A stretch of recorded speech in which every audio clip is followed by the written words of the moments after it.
大家好啊！啱啱上一條片就講咗一年之後嘅一啲感受啊、睇法啊、即係決定啦。今日就想同大家分享一啲好實務嘅問題啦，就係錢。究竟一年過咗去，其實每月使咗幾多錢呢？我諗有一啲朋友未嚟或者準備嚟呢，應該都好有興趣知嘅。當然咧，呢個數字呢，就唔同家庭首先家庭人數唔同，一定會有唔同啦。即係你有幾多個大人，幾多小朋友呢啲係唔同啦。大家嘅消費模式可能有唔同啦。同埋你住邊區都係有唔同嘅嚇，因為其中一個最重要嘅，一陣你睇到就發覺咧係最大嚿錢咧，可能係喺你個租金或者買樓嗰度。呢嚿錢咧，即係每個地區都唔同。你住倫敦同住一啲北邊偏遠地方，其實個差別可以係好大嚇。大家應該呢一 part 應該好明白，即係等於香港，即係你住中上環半山，同你住屯門北區係一定係好大差別㗎啦。當然啦，你住得越偏遠，你當然要考慮翻工啦。你要揸幾耐車翻工，或者好似我咁，有冇辦法可以用啲交通工具去到你嘅工作地方呢？呢個就係你哋嚟之前要考量嘅地方。好啦，直接就去片講一講我每月使費啦。都係依然係擺翻喺我呢個 Excel 表啦。大家應該都好熟呢個表㗎嘛。我之前都喺度分享緊呢個表。我加咗一個新 tab 就係 first year 嘅，因為第一年啊嘛，嚟咗一年。我就羅列晒過往12個月。我唔特登4月份啊，冇咁複雜啦。總之12個月裏邊就係呢啲錢。呢啲費用咧，當然可以再多啲啦嚇。但係呢啲全部都係基本嘅費用，呢啲係我諗唔走得㗎啦。除咗 Netflix 就冇得講啦，呢啲係我嘅娛樂嚟㗎嘛。我覺得係基本嘅，係一定要有㗎。可能你又唔係㗎，你唔中意睇片嘅，可能你又唔係中意睇 Netflix，中意睇 Disney 嘅，或者係睇 Apple 嘅都 movie 都唔定啊。呢個你哋自己因應唔同就可以改啦。又係嗰句啦，呢個 Excel 咧我 share 咗俾大家㗎啦。你唔需要再問我攞個權限去 access 佢，因為你如果俾咗權限你咧，基本上呢個表咧就好複雜啊！大家幾百個人喺度 update 咧，就冇可能 update 到嘅。你只需要將佢 file copy 咗佢，make a copy，咁就去咗你嘅 Google Sheet 嗰度，跟住你就 update 自己嘅 version。因為呢啲可能有啲更加私人嘅資料啊，你就冇理由輸入俾我睇㗎，係咪？你自己睇好啦。而呢個表係真實數字啊，我覺得都唔怕公開過，可以俾大家睇嘅嚇。你可以睇到係有啲咩咧？租金啦，水電煤啦。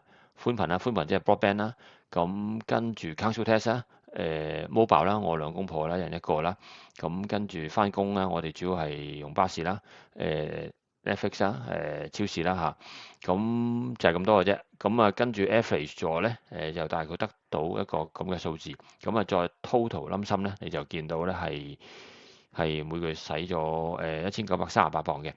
亦都我做埋一個比例啦。你發覺咧，其實咧最高嗰個一定係屋租噶啦嚇，呢個有48%，即係佔咗你總使費，即係差唔多一半都係去咗屋租嘅。我覺得呢一 part 都合理嘅，即係唔太過分啦。即係當然啦，如果你揾多啲咁啊，梗係好啲啦。如果你只係揾到譬如呢個係講緊係最低工資咁上下啦嚇，因為一年係即係24,000磅啊咁上下。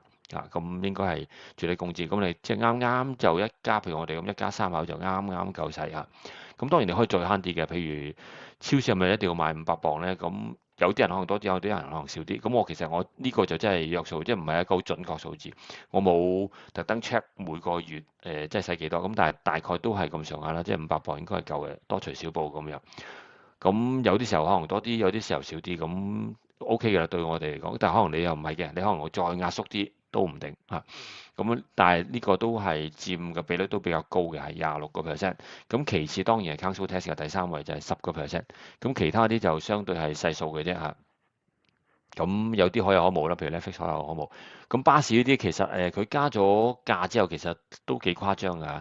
因為以前係每程2磅啊嘛，來回一日就即係4磅啦。我當一個月係20個工作天，咪即係80磅啦。但係已經加到1月1號開始就加到3磅一程㗎啦嚇。我哋呢區咧係加嘅嚇，有啲地方就唔加啦。我哋係加到3磅一程。即係每月咧，即係每日咧來回就6磅。total 所以就一個月就120磅咁樣啦。呢個就係個數字啦。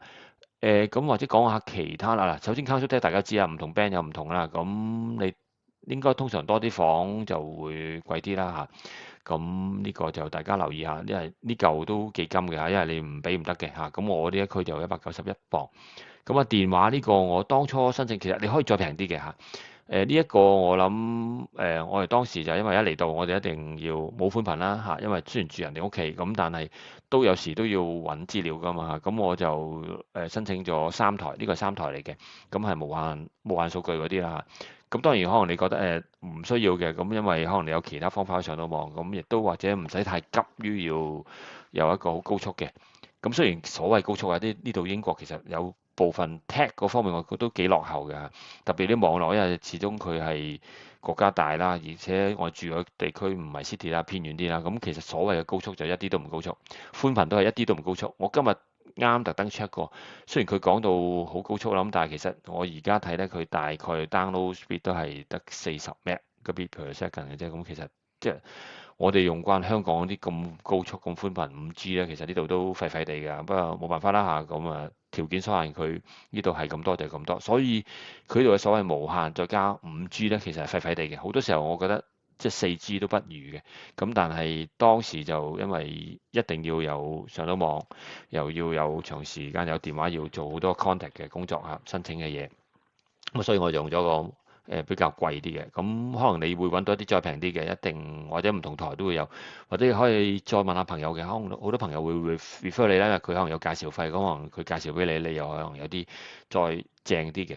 咁記得咧，就係因為 mobile 個個區唔同嘅，你最好就問翻當地，即係如果有人住喺嗰度最好啦，或者問翻啲 group 裏邊啲人，或者你 search 下喺嗰區其實用緊啲咩網絡，你嗰個網絡 cover 唔 cover 到？因為我發覺，就算我哋啲區咧，有啲街咧，基本上就算3台收都唔到嘅，即係收得好差㗎。咁冇辦法，因為佢可能發射站基本都唔到，cover 唔到，咁你就自然差啦嚇。咁所以一定要揀啱一個台係好緊要。咁寬頻一樣啦啊，因為有啲地方就算個 plan 好平，去到你一區其實基本上係好廢嘅，個速度唔得，咁你就唔好揀啦。咁亦都係一樣啦，問一問當地嘅人嚇，我哋揾到朋友就問一問朋友得唔得啊？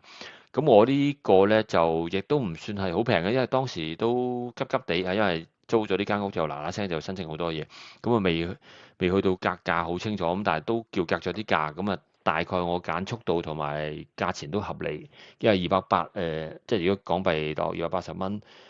普通啦，又唔算好貴，又唔算好平啦。但係如果以性價比嚟講，就當然係唔得啦，即係得個幾十 Mbps 咁樣就真係有啲廢嘅嚇。咁但係都冇辦法啦，都要用啦。因為我自己譬如上載影片，其實有時都慢慢地嚇，咁但係做到就算啦嚇。咁呢個就佔28磅。咁啊，水電煤呢 part 咧，值得大家真係要研究下嘅。有啲朋友就應該係用咩 Autopass 啊？Autopass 好似聽佢講咧。即係我哋呢區咧，佢個價錢係相對平嘅。咁我呢個 plan 咧就叫做 fix plan 嚇。咁佢fix 咗係唔知春夏季就50磅，跟住秋冬季就83磅咁樣啦嚇。咁我嗰陣時都覺得都 OK 啦，又唔算好誇張。咁但係 so far 嚟講，我覺得都 OK 啦嚇。咁但係一定就唔係最平嘅，大家可以再 Google 下，搜集下資料，應該會攣到啲平啲嘅價錢嘅，水電煤都係㗎啦。咁啊水，我覺得430，即係如果同香港比真係冇得比啦，因為香港其實基本上有啲人可以攣到水係唔使錢㗎嘛。咁我哋嗰時就算水，其實一季都係好少錢嘅啫。即係雖然都用水算唔算多呢？我諗未算好多嘅，就主要都係沖涼同埋煮飯啫。當時喺香港煮飯亦都唔會日日煮㗎，唔似呢度咁樣。咁所以就 OK 嘅嚇，但係呢度我覺得都幾貴。好啦，咁所以呢個數字呢，你有機會咧可以練得再低啲，可能去到我諗1600、1700或者1500都唔定嘅嚇。呢個就睇大家嘅功力啦。或者有啲呢度有啲達人就不妨你留言話俾大家聽，有到咩攻略可以令到一啲費用可以攣再低啲，咁啊大家分享下啦。咁我就自己係做到咁多啫啊，咁係啦。咁今日呢條片就希望幫到大家有興趣嚟英國又想知大概使費幾多嚇，咁啊大概呢個數字嚇。咁如果有咩問題就歡迎留言話俾我知。係咁先，拜拜。